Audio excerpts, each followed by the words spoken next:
Private home prices in the second quarter rose to their highest level in about 5 years. Analysts say this was mainly due to new launches on the city fringe, but the rise also shows market resilience. Now, at the same time, prices of public resale flats declined, but at a marginally slower pace. Cheryl Lynn breaks down the numbers. Private home prices grew by 1.5% in the second quarter of this year, beating estimates and reversing declines from the 2 previous quarters.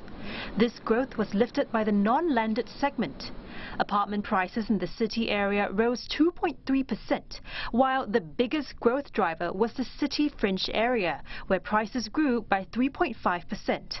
Prices in suburban areas rose slightly. Analysts say the overall rise is due to multiple reasons, such as low interest rates and genuine underlying demand. Several launches in this quarter were also pricier, considering their attractive attributes and that developers had forked out premiums for the land.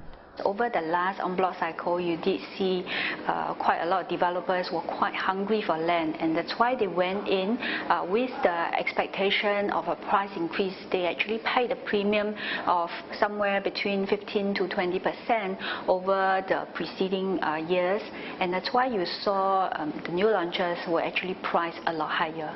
This quarter, demand from foreign buyers has also picked up at least 40% in some segments. Analysts say that geopolitical and trade tensions in the region may have turned investors' attention to Singapore's markets, as is a stable economy. Looking ahead, experts expect prices to continue their upward trend, reaching about 3% for the full year.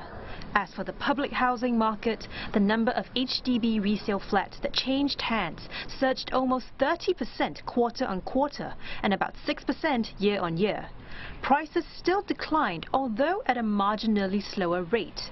It's stabilizing, although still with downwards bias, and this has actually drawn out a fair number of buyers into the market, where they find that now HDB flats are fairly more affordable, even though there is still a lot, they have a wide choice of BTO flats in the market, and it is a very sweet spot for first-time home buyers. Experts add that the effects of May's revisions to CPF usage rules for flats have yet to be observed in the market, but may show results in the medium term.